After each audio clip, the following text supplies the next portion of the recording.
As if a model train had come to life, in the far-flung valleys of Sichuan, life follows its own rhythm, somewhat more relaxed than elsewhere in China. A little steam train is the only means of transportation for the people around here. Its whistling echoes through the ravines. There is no road here. Anyone wanting to go to the market or just visit the next valley has to either walk or take the train.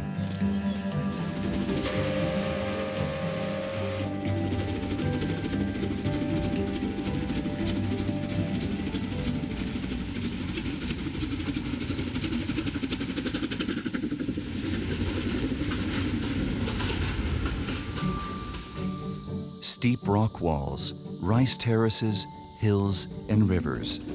The little train fights its way over ascending slopes and back downhill, around bends and through tunnels, skimming past the houses and right through the town. Its narrow-gauge railway tracks are ideal for this impassable terrain here in Sichuan, in the heart of China, south of the megacity Chengdu. The train route isn't very long, but this approximately 20-kilometer stretch of railway track is the only connection to the outside world for the residents of the scattered villages.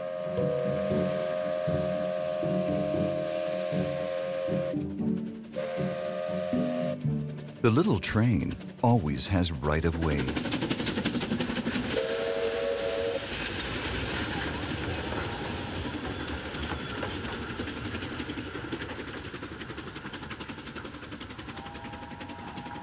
Whoever misses it has to drive over the railway tracks by motorbike. Without a helmet, of course. This way, it's easier to listen to the radio. The railway track is the main route for pedestrians too, because it is the only way to get through the forests and mountains. There is good reason for the train's constant whistling. The train driver, Wang Shebin, starts his shift. "Go to work with joy and return in good health" is written on the entrance of the train depot. Wang signs in for his shift. His colleague has already finished. He has heated up the engines that are about to be used.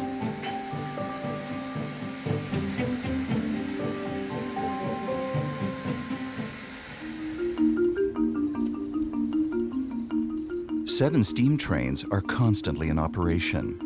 Even the switching moves at the Shehe station are powered by steam. Wang Shebin has to examine the locomotives thoroughly before departure. He completes an inspection round before every trip, as the trains are old and consist mainly of spare parts.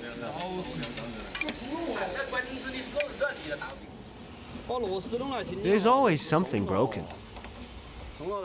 I have to retighten the screws.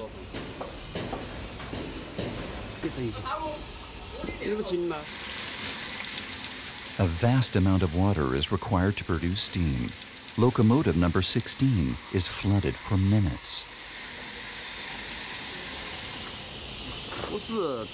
This job wasn't my childhood dream. They were looking for train drivers, and I applied.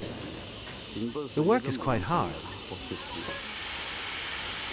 Wang is going to drive the route twice today.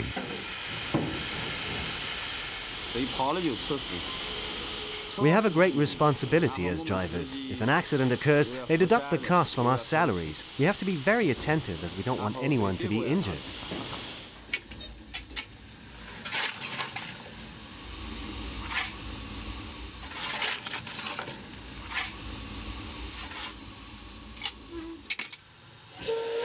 Wang Shebin used to be a postman. He was trained for 3 months before he was allowed to take on sole responsibility as a train driver on China's last year-round regularly scheduled passenger steam train.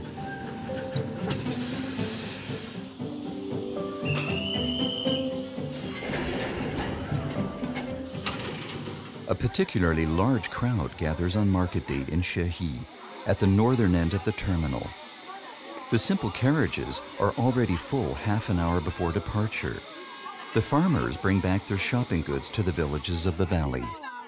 Supplies, vegetables, live chickens, and passengers, Everything is squeezed in and skillfully stacked. Wang will be driving back and forth along the route for 2.5 hours. During the rapeseed flowering season in spring, the landscape looks as if a model maker had tipped over a tin of yellow paint. Rice terraces, bamboo groves, and banana trees flourish between the rapeseed fields.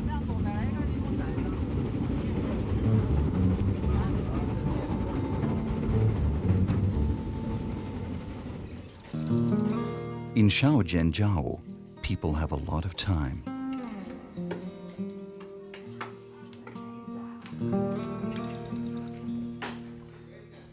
Ping, the butcher, has already been waiting for 2 hours. Together with his colleague, he wants to transport pigs to Baijiaogu. Finally, the animals arrive.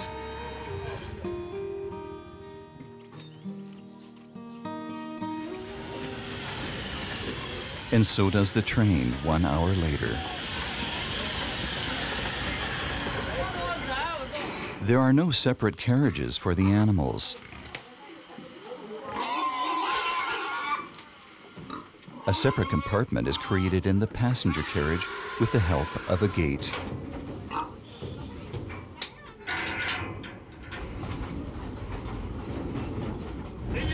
We bought these pigs from the local farmers. We're taking them to Baijiaogu now. No glass in the windows, simple wooden benches, bare metal walls, and occasionally pigs in the carriage. The little train is not really comfortable. The pigs are going to be slaughtered in Baijiaogu. Their meat will be sold on the market. Whoever comes from the valley to shop there will be traveling with Wang or one of his colleagues. A regional commodity cycle powered by steam.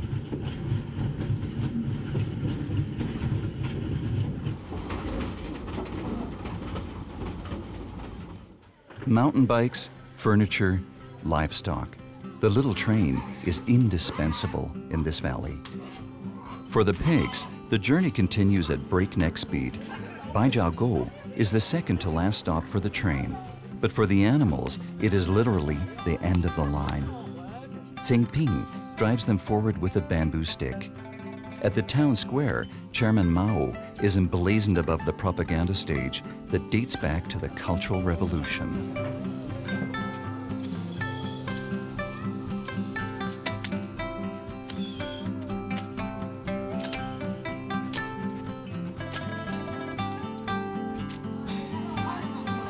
Baijiaogu means banana forest, an enchanting place almost frozen in time. Not long ago, in the 1940s, this little shopping street built by an Anglo-Chinese mining company used to house opium dens and brothels. Today, the little town seems like an open-air museum representing traditional China.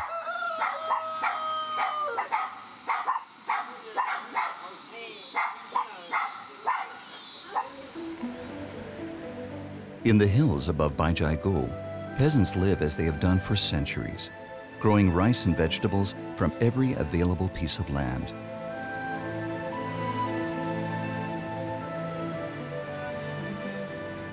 It's early morning, and Wang Xixian has already harvested.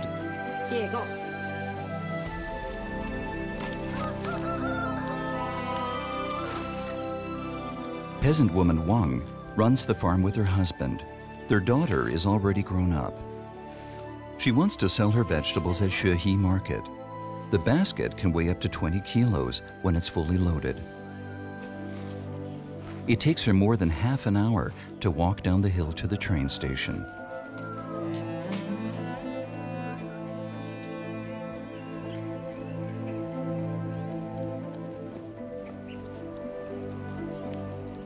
The dainty Wang balances the basket effortlessly as she weaves her way along the clay walls of the paddy fields.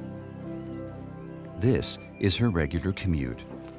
There is a little daily market in Baijiaogu. But once a week, peasant woman Wang also sells her goods at the big market in Shehe, which can only be reached by train. The Baijiaogu train station has recently been renovated.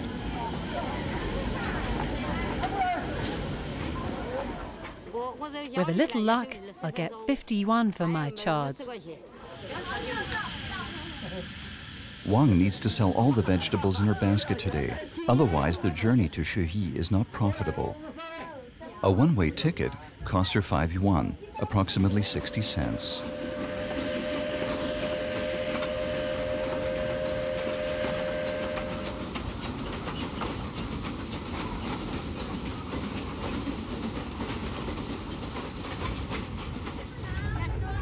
The tickets can be bought directly from the conductor.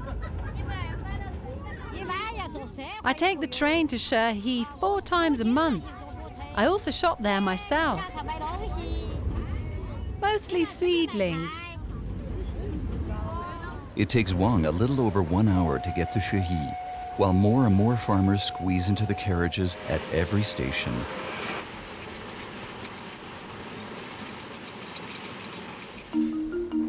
The engine house is also located in the market town of Shehi. The locomotives need constant repair and maintenance, bolting, welding, hammering. Morning meeting for the engine house team. The foreman explains what tasks need to be done today.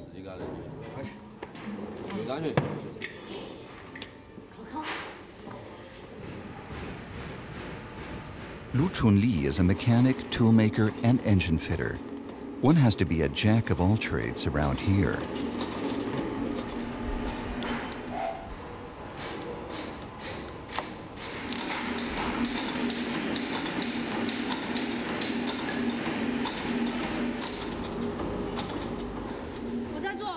I make spare parts.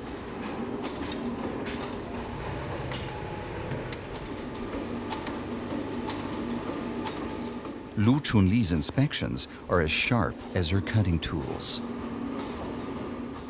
This is going to be a bolt for the locomotive's control rod. I have to finish 4 of these today.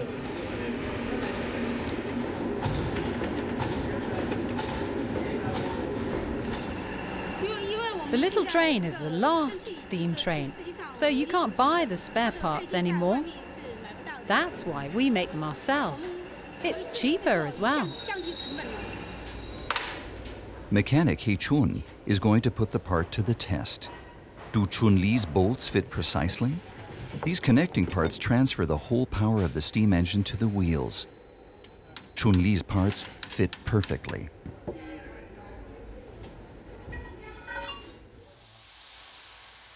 The locomotives were built specially for the unique requirements of this route.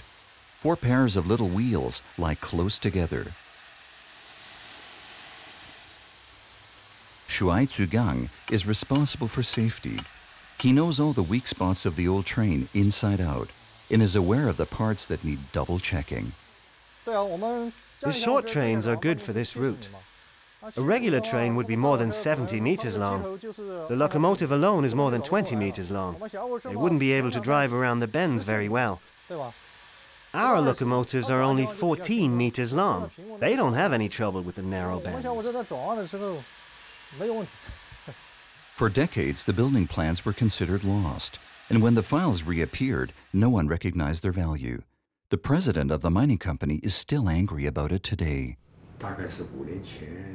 5 years ago, a professor at China's Mining and Technology University found the files in a Taiwanese library. He called us to ask if we wanted a copy. Unfortunately, at the time, we thought we didn't need them. Over the years, almost every single component of the locomotives has been replaced at some point. Today's locomotives are masterpieces of metal fitting, pieced together from spare parts, made individually by hand, mostly without an exact design. Right next to the engine house lies the market of Shehi, the biggest one in this region. The moon calendar determines the market days. It takes place about 9 times a month.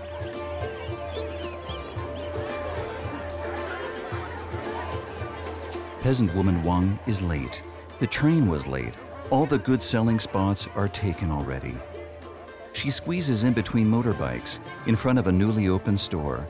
Nevertheless, she doesn't have to wait long for the first customer, a good omen for the day.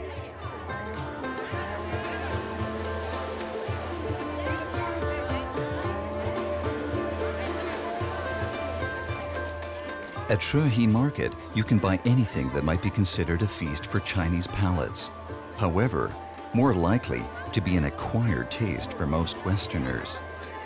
A special breed is much sought after at the poultry stall: black chickens. Jet black after plucking, to be more precise.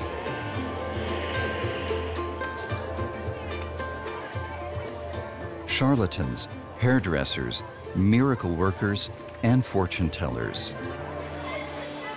They have arranged their camping tables on the outskirts of the market. For a few yuan, you can hear what your future holds. Zheng Fu Gao is blind in one eye, a sure sign of competence for fortune tellers. I can see it clearly now. Young mothers particularly enjoy the consultation. Your boy is going to accomplish a lot. He was born this year at 1 o'clock in the morning on the 13th of the first moon calendar. Belief in omens, lucky charms, and fortune tellers is very normal in China. Many live their lives accordingly. He told me that my son doesn't have a patron god yet. Usually newborns have a patron god. We must find one now. I think this would be good for him. Everything is based on the principle of yin and yang. There are 10 heavenly stems and 12 earthly branches. According to this system, and together with the birth dates, I can foretell the future. Lu Chunyi, the mechanic from the engine house nearby, is also at the market. She wants to buy pork legs for the team of mechanics.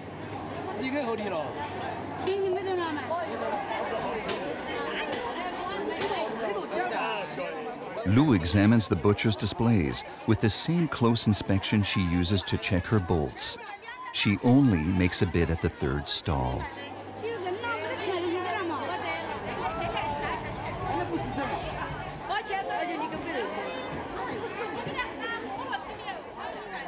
Chun-Li is going to prepare a very special dish.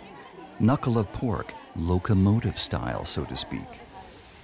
A hot pot meal in the truest sense of the word. It goes like this. You take a steam locomotive, preheat it to 700 or 800 degrees,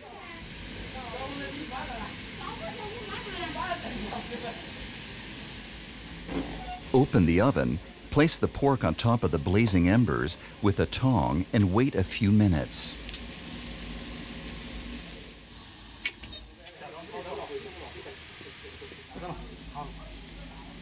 Locomotive driver Yan Yuan swears by the unique smoked aroma of this dish. 5 to 7 minutes in the oven. Then the pork knuckle tastes much better. We often make it in winter. Afterwards, it also gets cooked for a while. The mechanics have welded themselves a little oven so they can cook the meat. Conveniently enough, there is hot coal in every train that arrives. The thick layer of black soot is scraped off, of course, but the special locomotive aroma remains in the meat.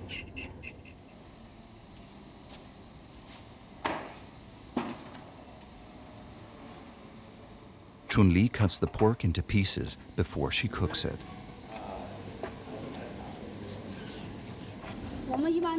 This pork dish out of the locomotive oven is so popular in winter because it gives you strength. The skin gets a very special taste from burning it in the oven. Now the meat will get cooked for another hour. Altogether it takes about 2 hours until the dish is ready to be served.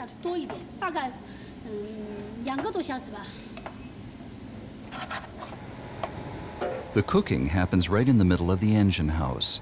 It was built for steam trains, so a little smoke is really not a problem.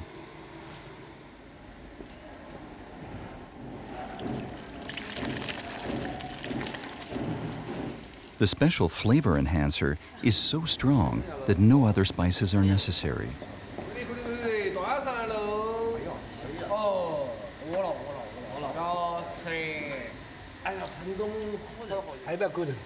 The employees of the engine house don't need to be asked twice. and eat the hot pot meal with visible appetite.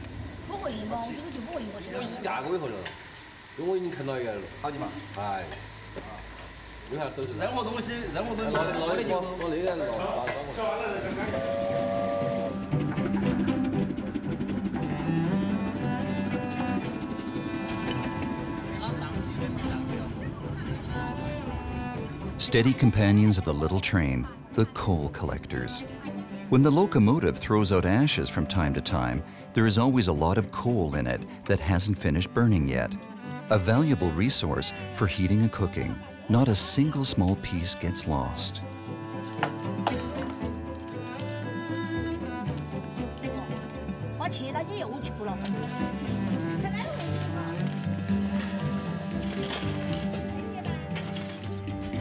The little train has to conquer 108 bends and climb 238 meters in altitude.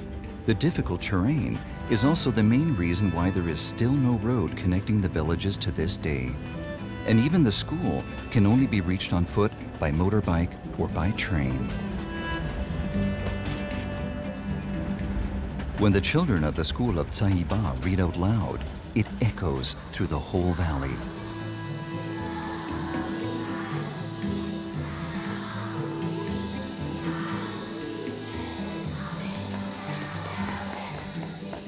There are 6 classes here.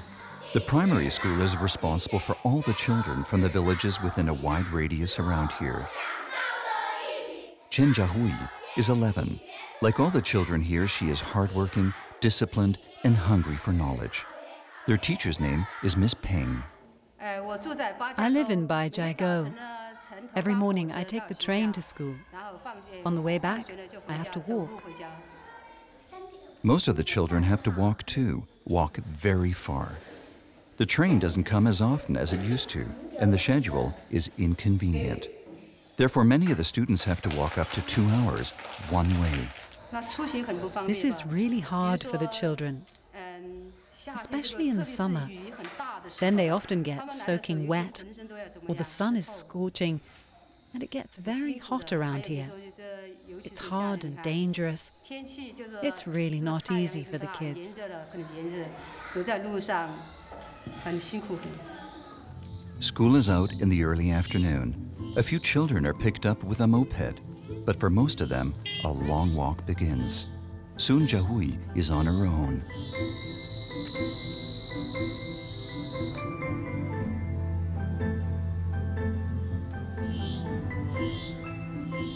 Two hours to the furthest station, with worn-out shoes over the railway tracks. Every day, no matter what the weather is like, she has to pass through 4 tunnels. She knows the train schedule by heart, but some trains come unannounced. I walk through them all on my own.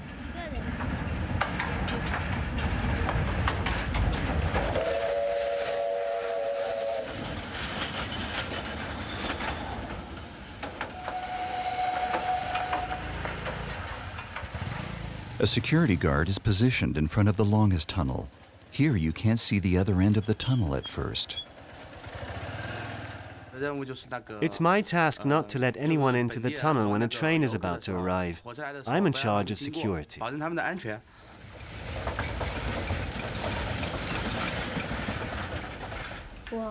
At first, I was very scared to enter the tunnel. I get up so early that it's still dark outside. I was scared to fall over. The torchlight is an essential item in her school bag. Jiahui lives literally only an arm's length away from the railway tracks, and the train to school drives right past her house. Unfortunately, not at the right time. The soot of the steam train blackens the kitchen walls. After her long march, Jiahui gets a bowl of rice first, and then there's homework to be done.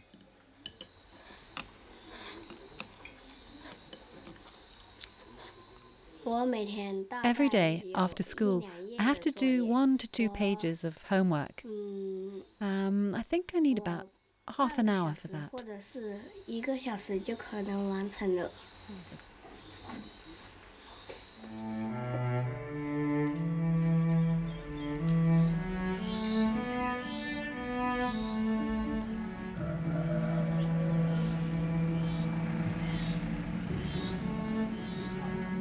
A few hundred meters behind Jiahui's house, an old minehead tower reminds one of the beginnings of the little train. The coal mine of Huazhongjing was closed long ago. Nevertheless, for Mao's great leap forward, the forced industrialization of the country at the end of the 1950s, steel and coal were needed in vast amounts. Railway tracks were built to transport the coal, irrespective of the terrain. The little train started out as a coal transporter. At the other end of the line, in Shuhe, coal trains still exist today. Now they run on electricity and serve another mine. For Li Cheqiang, it was heavy labor to build the railway tracks for the steam train.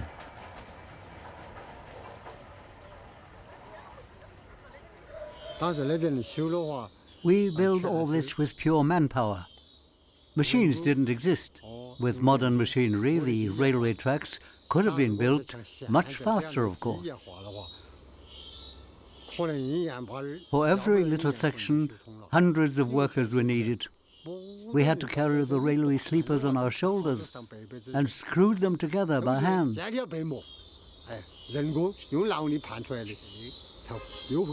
We slept on simple beds made of rice straw, sometimes under roofs made of banana leaves, sometimes at farmers' houses.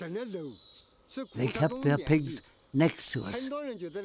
Many just slept outside in the open air with only a blanket to cover them. That's how it used to be back then. Actually, we were quite content with that. Li Cheqiang is completely content with his life, although most of it consisted of heavy labor. When the railway track was finished, he went underground to mine. When we built the tracks, everyone was given 200 grams of rice each day and a little something on the side, mostly cabbage soup with cooked radish or radish soup with cooked cabbage. We were really starving. Sometimes we went and looked for wild herbs or grasses during our breaks. That was very different compared to today, where no one has to starve anymore. The railway track is just a stone's throw away. The track section, for which he worked almost to complete exhaustion, lies shortly before Baijiago, only 1 hour away by steam train. Maybe it is due to the experience of life-threatening hunger for years. Although he lives in a modern flat in the city, Li Cheqiang still stocks food and keeps live chickens in his bedroom.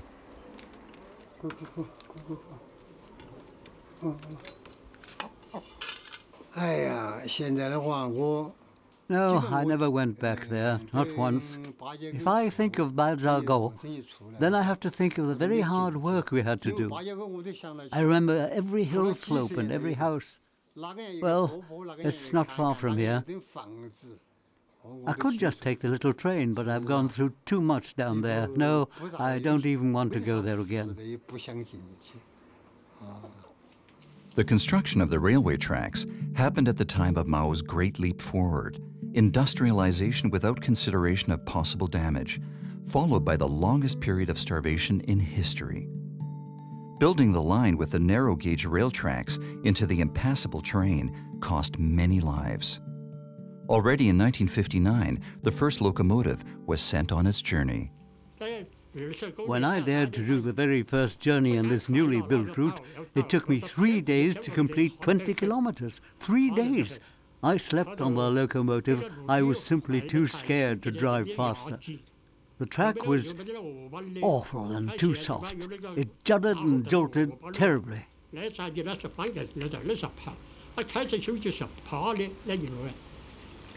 Today, Chen lives down by the river. He used to drive the coal loads here for shipping. Back then, his mother starved to death right in front of his eyes.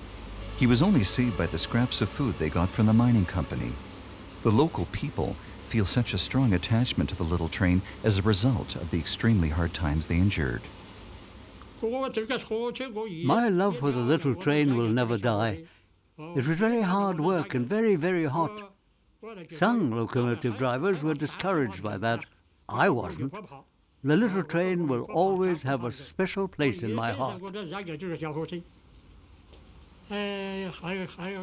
Sometimes I still dream of standing in the locomotive and driving the train. I dreamt that only 2 days ago. I prepared everything and started the engine.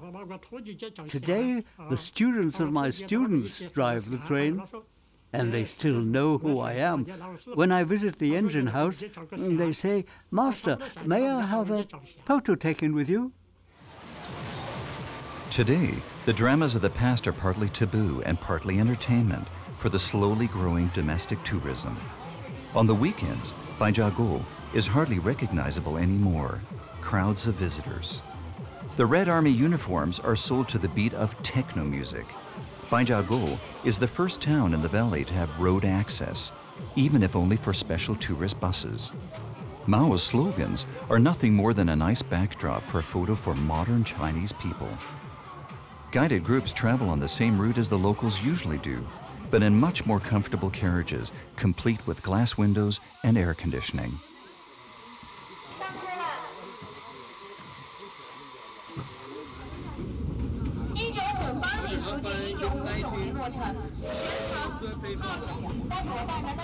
The tickets for these trains are exorbitant for the residents of the valley. An urban and wealthy public examines traditional rural life with curiosity. Two different worlds meet.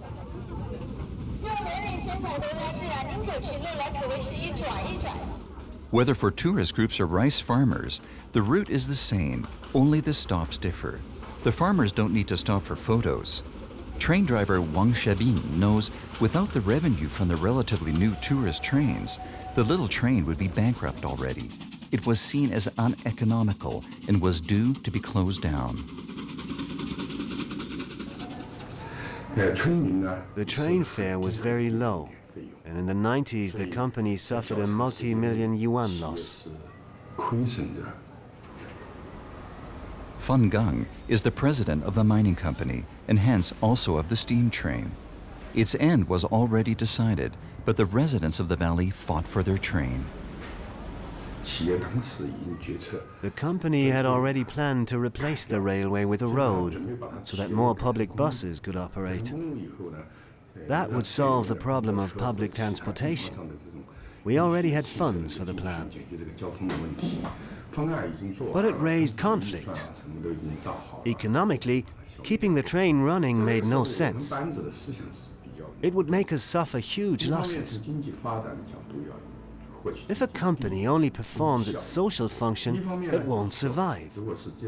But we found out that we could make a profit if we first invest in the train.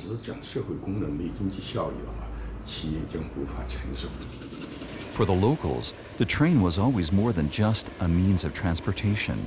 It is part of their lives.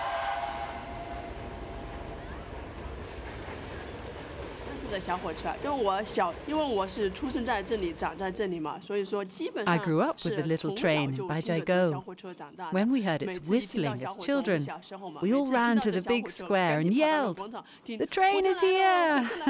And we were happy. Shangli runs a little hotel, the first one in the valley.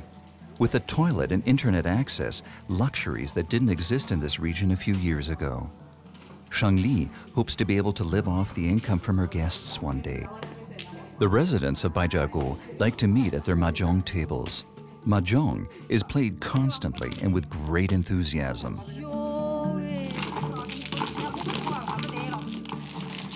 And such a practical tidying mechanism. Perfect order at the push of a button. The little train was always like a friend to me. In my mind, it was my companion. My parents could never afford to buy a lot of toys. We were always very poor. So the little train was my toy.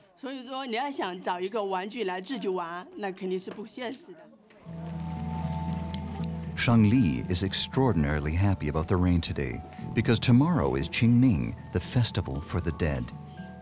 This is when the people commemorate their ancestors, and it is a good sign when the sky cries before the start.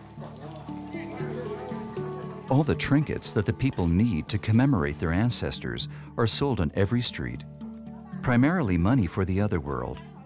Laboriously cut out, handmade notes from bamboo fibers are a common currency in the afterworld. and very important, loud fireworks. The Chinese dead love noise. On top of that, more paper money with fantastical sums and incense sticks.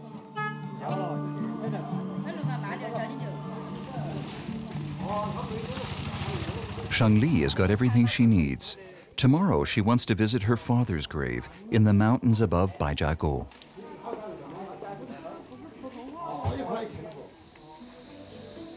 Wang Xixian, the peasant woman, is already there, up in the mountains of Baijiagou.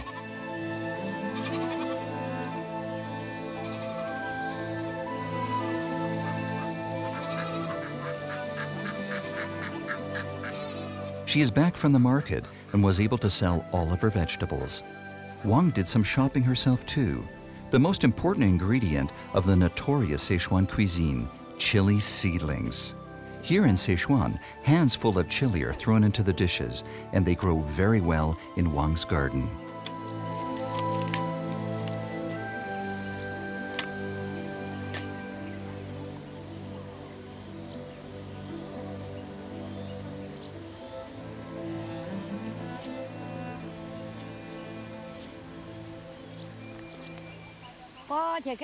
I can harvest them in about 2 months. And then I'll sell them again.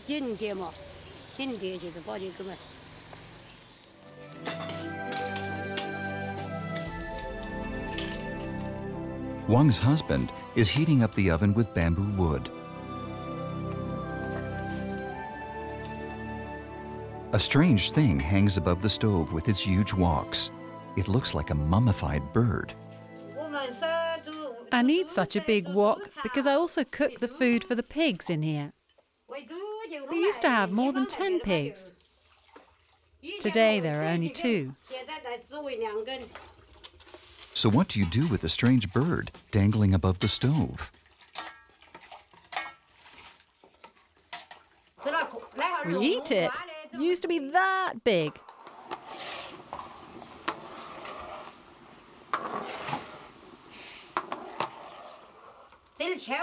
We salted it and smoked it. That way it keeps longer. You can either cook it with soya sauce or steam it. I serve it with some great yellow cress and asparagus salad. Not something to ward off evil, just dried meat. Wang and her husband are self-sufficient with their chickens and 2 pigs, some geese, goats, and their vegetables.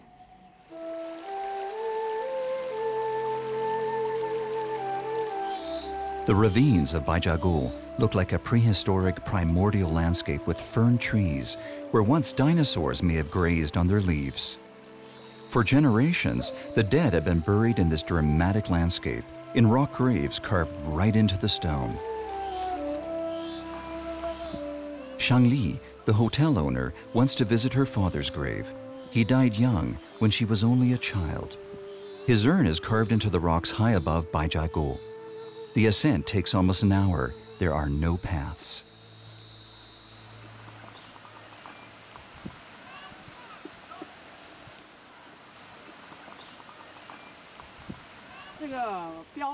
We all use the paper money around here. I will hang up these paper flags first, though, as a sign that I've visited my ancestors.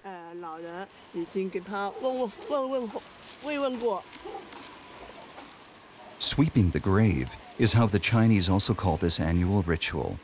More important than the cleaning, however, is pleasing the dead, with paper money, incense, noises, and prayers.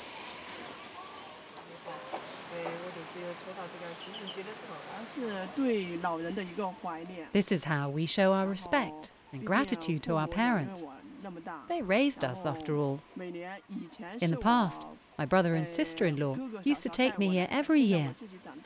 Now I'm grown up and come here on my own. Well, now I'll send up some money to my father.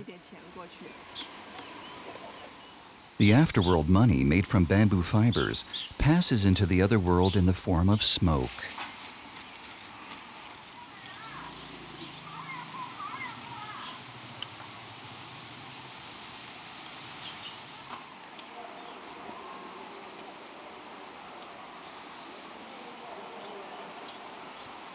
At the end of the ritual, the fireworks. The special salutes echo through the valley often these days.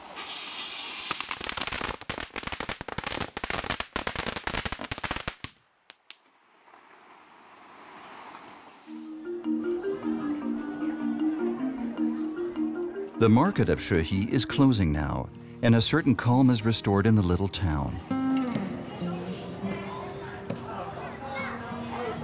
On every corner, in every tea house, people play mahjong or Sichuan poker.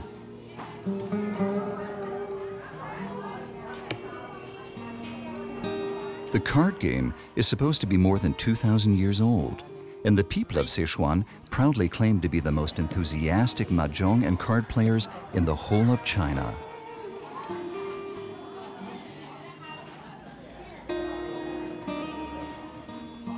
Also in the healing center at the outskirts of the market, the people play Sichuan poker.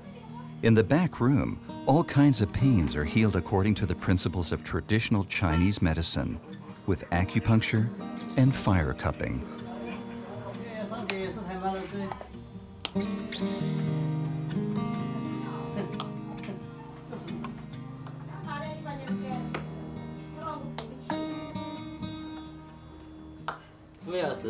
If you don't feel well, this will help. With anything, also against the cold.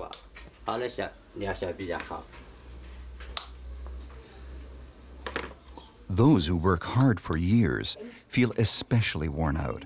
No wonder that the locomotive drivers of the little train trust in the traditional Chinese art of healing. The train drivers come to me very often. They come 2 or 3 times a month for a treatment. Shen Chenming, the very first locomotive driver, very rarely comes into town.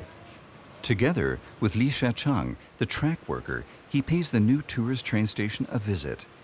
It is amazing for the elderly man to see what has been made of the little coal train that influenced their lives so immensely.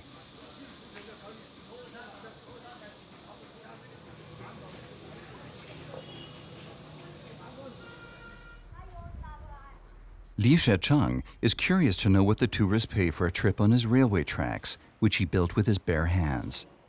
There are combined tickets for a train ride and an underground mining experience. These are the tickets we have. How much is a return ticket? 150 yuan, which is about $25. Li wouldn't be able to afford that, but he doesn't want to go back underground to the mine, where he had to work so hard.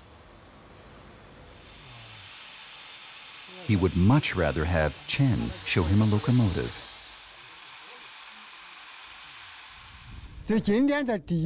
I heard his name, Master San, all the time, but I never met him until now. He drove the train overground. I mined coal underground. So how could we have met?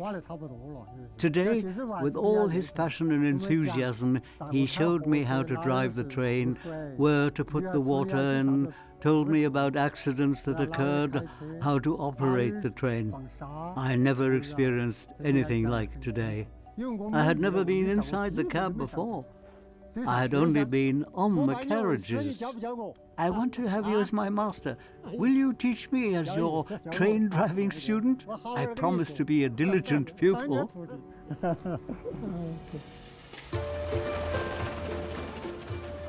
The last train for today makes its way. At the depot of Shehi, repairs continue as always. They are working non-stop on the ramshackle locomotives, which need maintenance after almost every trip, whether it is bolting, welding, or hammering.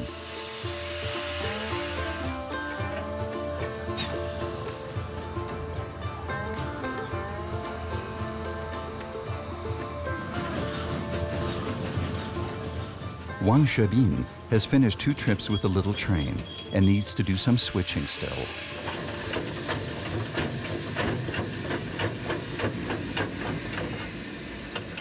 If he throws out ashes, the coal collectors are right at hand and won't let a single little piece of usable heating material get lost. End of shift. I'm always happy when I'm back safely and nothing has happened. Depending on the shift, I then either drive home to my family or I sleep here. Over there is a residential home for the drivers, where I have a room.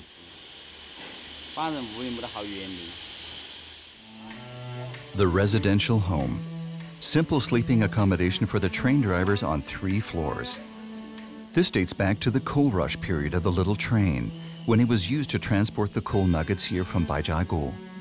Today, the tourist train is supposed to earn the nuggets. Wang doesn't have to worry about his workplace. Plans to bring the little train to an end no longer exist. In 2008, it was even declared an industrial monument. Wang will carry on driving the peasants and butchers with their pigs through the valleys of Sichuan. Then, he will return exhausted to his little room at the residential home, which itself looks like an industrial monument.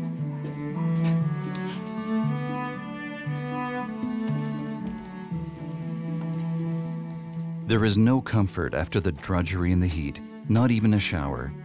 Nonetheless, Wang doesn't complain. He is happy in the knowledge that he will soon drive home to his wife and son by motorbike.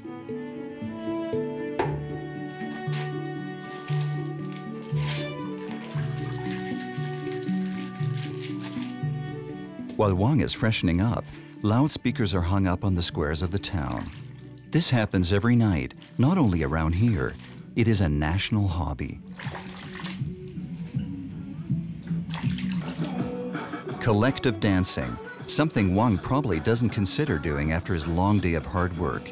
It is mostly women anyway, who meet every night around sundown for the open-air ballet. Depending on the preference of the group, the focus can be either on keep fit or on dancing. The main thing is that everyone is in motion.